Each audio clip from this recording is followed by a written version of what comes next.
You know, we have a pretty interesting situation going on here in Florida right now with the prices of housing and so forth. In a lot of places, prices are going down, or at least remaining steady. If you want to buy a house, there are certain areas where the prices are still going to be crazy. People are trying to sell things. They haven't yet gotten the news about the fact that people aren't going to pay these hyperinflated prices for some of the stuff that they'd like to flip. Some of these people, they buy these houses and hold on to them for maybe a year or whatever, and then they want to try and sell them for like twice what they paid for it and stuff like that. And I think those days are pretty much gone here in Florida. Well, pretty much everywhere. But this has been one of those markets where people were able to get away with that for a while. With the coming recession, which a lot of people think we're already in, and who knows what's going to happen. I mean, some of the signs have been pretty bad for a while. Basically, the top 10% of people are spending half of the money. They're the ones that are keeping the economy afloat. But like here in Florida, where I live, my lease, I have an apartment, and I was wondering what our rent was going to be this year, because it renewed at the start of March and ended up staying exactly the same. A couple years back, it went up a little bit, and then last year just a small amount. And I was kind of wondering this year, because you got some new people that bought it, and they've been doing some stuff, improving some things, getting some stuff fixed.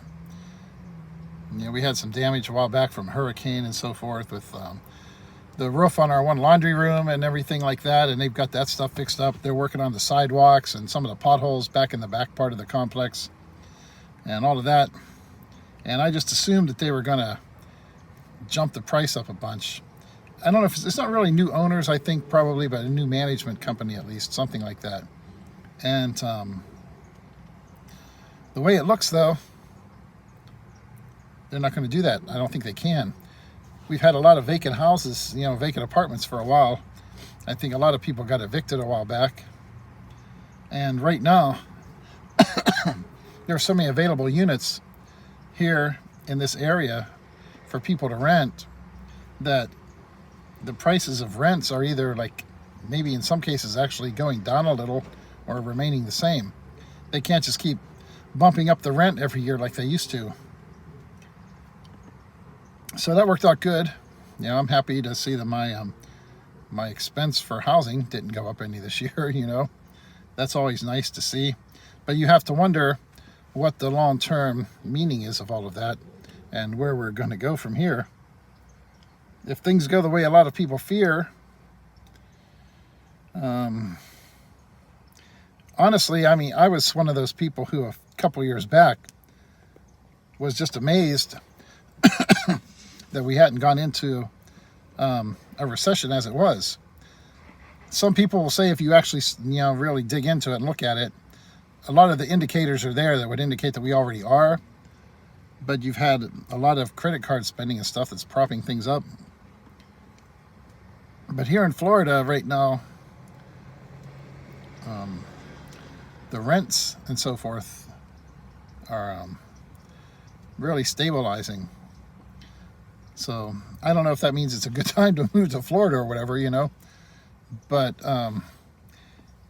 if you're just renting and you don't have to worry about HOA fees and the insurance on your house and stuff like that, and all the different things as far as maintenance and upkeep and the endless non-stop expenses, and you're just renting, and you can find a place where the rents are kind of leveling off, it's really not that bad a deal. Some of your other expenses may go up with housing, with your transportation and your food and so forth. But even there, a lot of people could really easily save a good bit of money in those areas just by cutting back on some frivolous stuff that they do. You know, if you make your coffee at home instead of going to Starbucks, maybe don't blow as much money on lunch, eating junk food every day for lunch at McDonald's or something. Anymore, no matter where you go, pretty much you're going to spend $10. They'll have some little specials in some of these places, but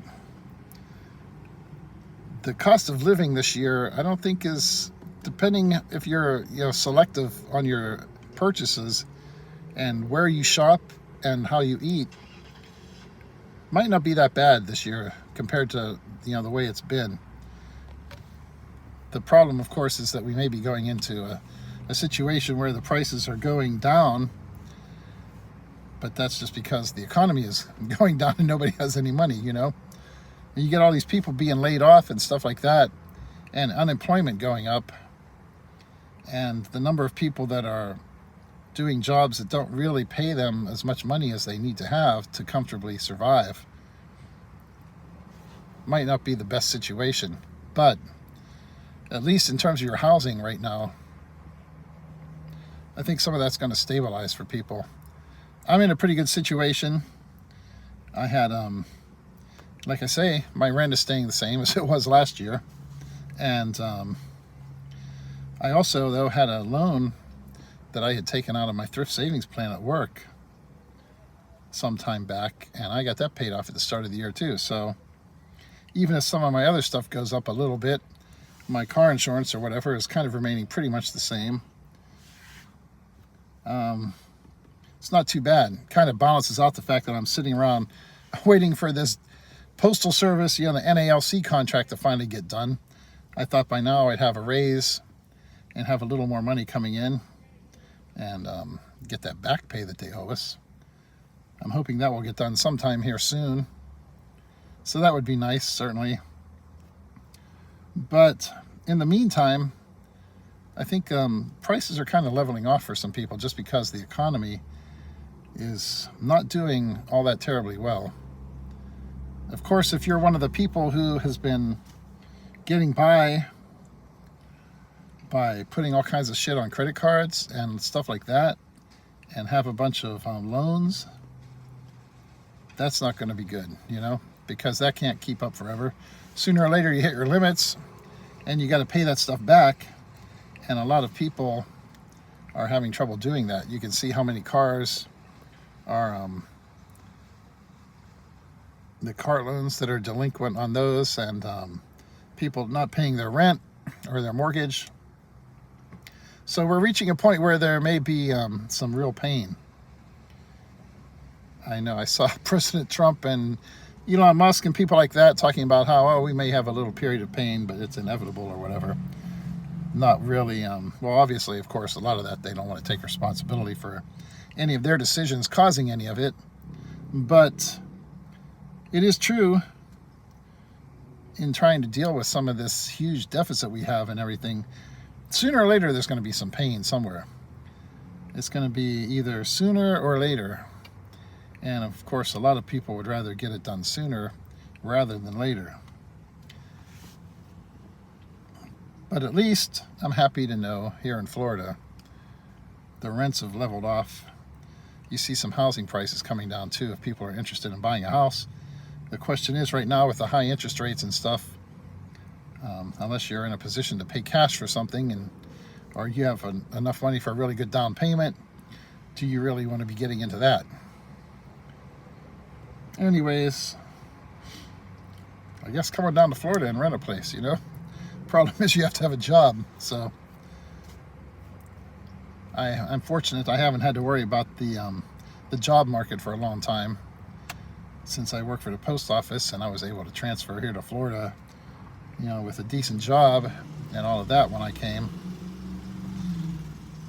So I don't know what it's like for somebody to be out there trying to find a job right now in Florida. Some people seem to be having issues with that. So a lot of people that move here, they don't last too long, because even though the prices have stabilized, in a lot of cases, it's just still more than a lot of people can afford.